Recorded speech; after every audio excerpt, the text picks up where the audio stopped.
lagi.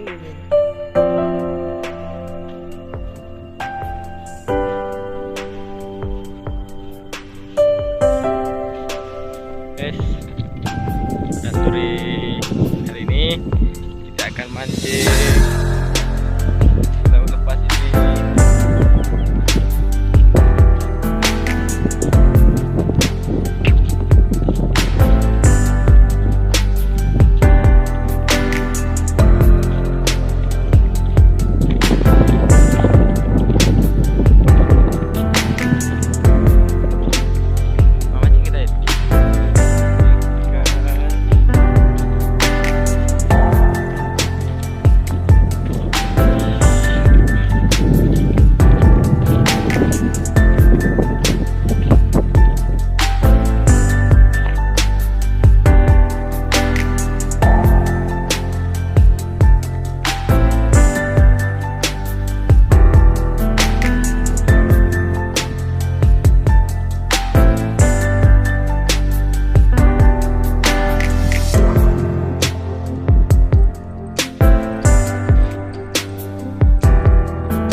Akan berangkat mancing. Ini orang selalu jaga yakin nih yang baju kuning.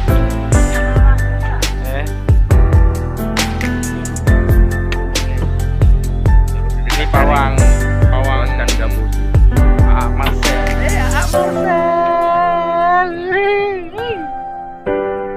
Bisa berdua kalian di belakang yuk. Bisa.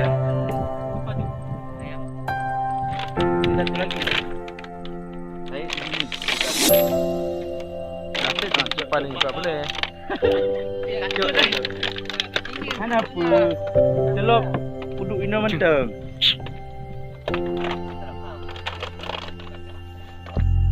Jalannya terlalu berbahaya ini, guys. Ada pakai anu lagi enggak? Pakai tempat duduk lagi di situ enggak?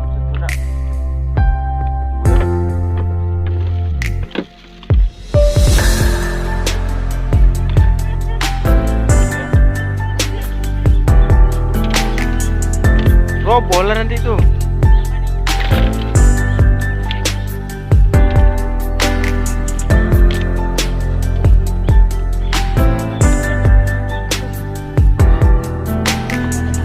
Jangan di pinggir, kau duduknya. Kalau di pinggir ya jatuhlah kita. Gak jelas. Ya, ini apa tuh, kita akan nge-vlog. Abang tuh jangan ini. Goyang lagi dia. Bukan di belakang. Itulah. Bang saya maunya di belakang tadi.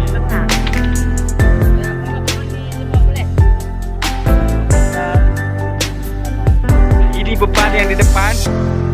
Perahu terlalu kecil, bebannya besar sekali, guys. Hati-hati, guys. Udah bolong.